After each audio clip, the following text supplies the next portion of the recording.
Hey everyone, how's it going? I hope you're having a great day today. In today's video, I will be covering a game that I am really pleasantly surprised with and that I am currently playing. I am returning after a very long time away from it, almost 10 years essentially. And I am discovering a huge amount of fantastic content to experience. This game has a huge new update and a whole new chapter that was just released to explore in 2025. And today we are diving into the Elder Scrolls Online and just kind of go over an overview of the game and just to touch briefly on what the game has to offer. I'm Cody. This is Custom by Cody. So let's get to it.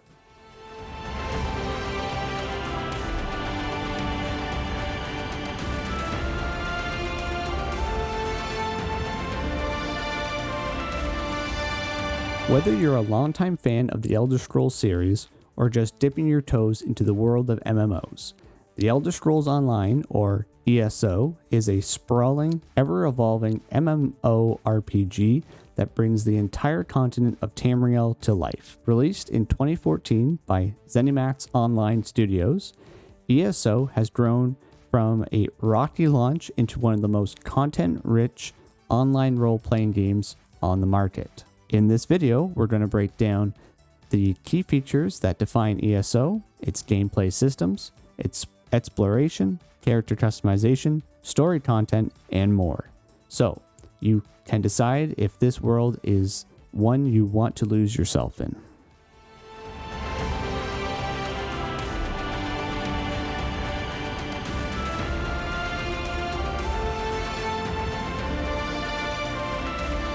ESO is set roughly 1,000 years before the events of Skyrim and hundreds of years before Oblivion and Morrowind.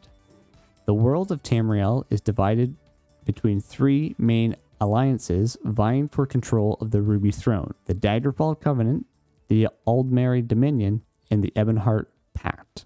One of ESO's most ambitious features is a massive open world. Over the years, expansions, or chapters as they're called, have added entirely new zones like Somerset, Grey Moor, and Necrom, each full of quests, dungeons, and story arcs.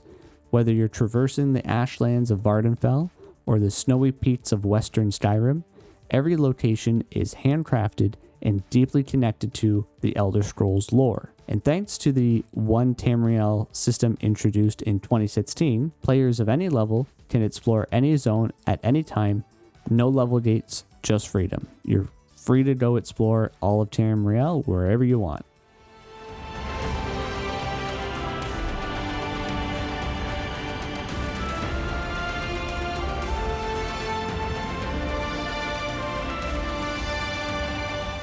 ESO offers rich character customization, starting with 10 playable races divided among the three alliances, like the Nords, Dunmer, Khajiit, Bretons, and more.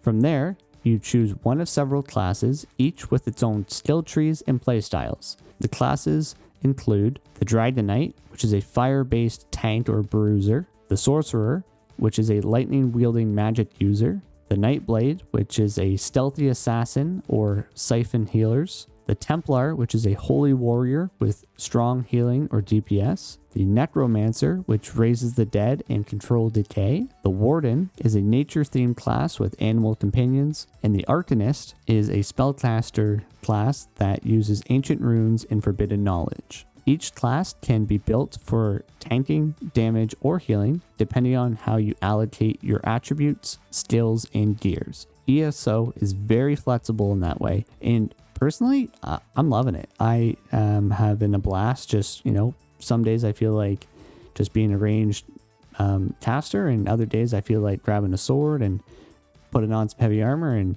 wading into battle with or up and close.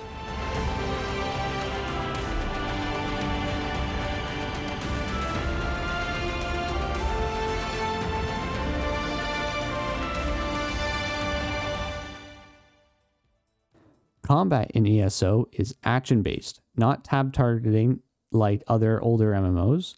You block, dodge, interrupt, and actively aim your abilities. You have 2 ability bars that you can swap between, typically tied to 2 weapons. Up to 6 skills per bar, including 1 ultimate on each bar. Skills come from a variety of sources. There's class lines, weapons and armor types, guilds like the Mages Guild and Fighters Guild in the Sigic Order, racial passives, even vampire and werewolves have their own skill lines. Leveling happens organically as you play, but the game encourages horizontal progression. That means that even at level cap, you're always working on something, be it new skill lines, champion points, or gear sets, which is very nice because then it kind of makes older content relevant still. That you can, it's not always just about the new stuff, and it's not like all the new stuff just replaces all the old stuff. It is fun to see. It is fun to see and experience content from all over the years here.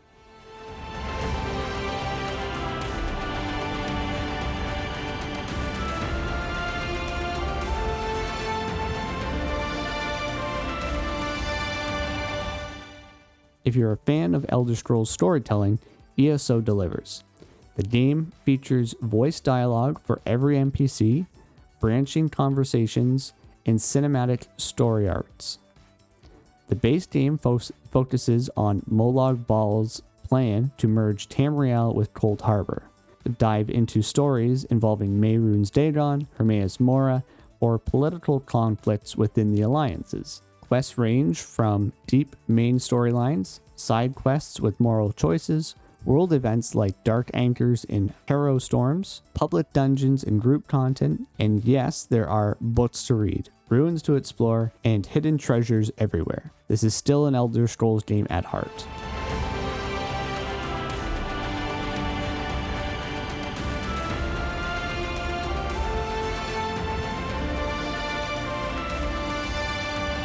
ESO shines in its PvE and PvP content.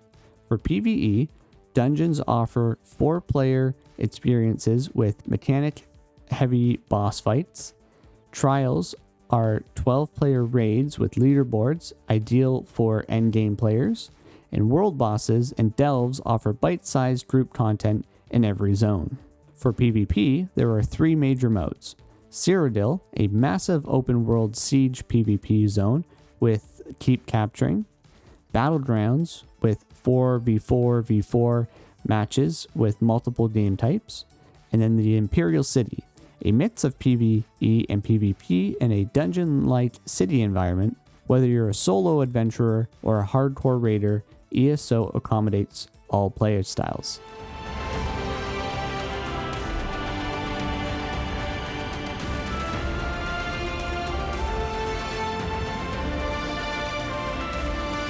Crafting in ESO is a fully fledged gameplay system with professions like blacksmithing, clothing, and woodworking, alchemy, enchanting, and provisioning, and also jewel crafting. You can craft gear with specific traits and set bonuses, sell your wares via the guild traders, or contribute to your guild economy. Then there's player housing. You can purchase homes across Tamriel, anything from cozy inns to massive castles, and decorate them with thousands of items which you can craft or earn.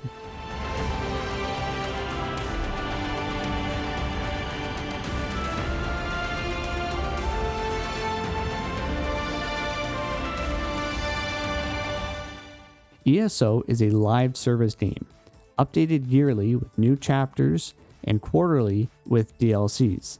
Past expansions have added new classes, companions, storylines, and even card games like Tales of Tribute, a fully playable in-game collectible card game. The community is vibrant with role players, PvPers, lore nerds, and modders alike. While ESO has a cash shop, the game is very playable without spending money, though many opt into the ESO Plus subscription for added perks like unlimited crafting bag space and access to all DLC. I will say that it is by design that the game has a lot of things that you can pick up for crafting, and you are going to run out of space if you do not have ESO Plus.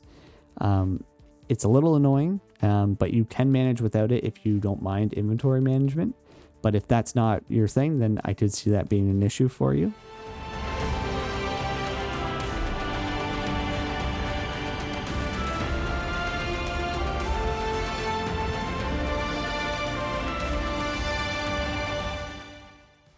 At its core, The Elder Scrolls Online is about choice. Whether you want to be a vampire assassin, a healing lizard mage, or a tanky Khajiit with a greatsword, ESO gives you the tools to write your own legend in Tamriel. It's not just a great MMO, it's one of the most expansive and faithful love letters to the Elder Scrolls universe. So thanks for watching. If you enjoyed this breakdown, hit like, subscribe, and let us know in the comments what's your favorite zone or story in ESO. So until next time, see you in Tamriel.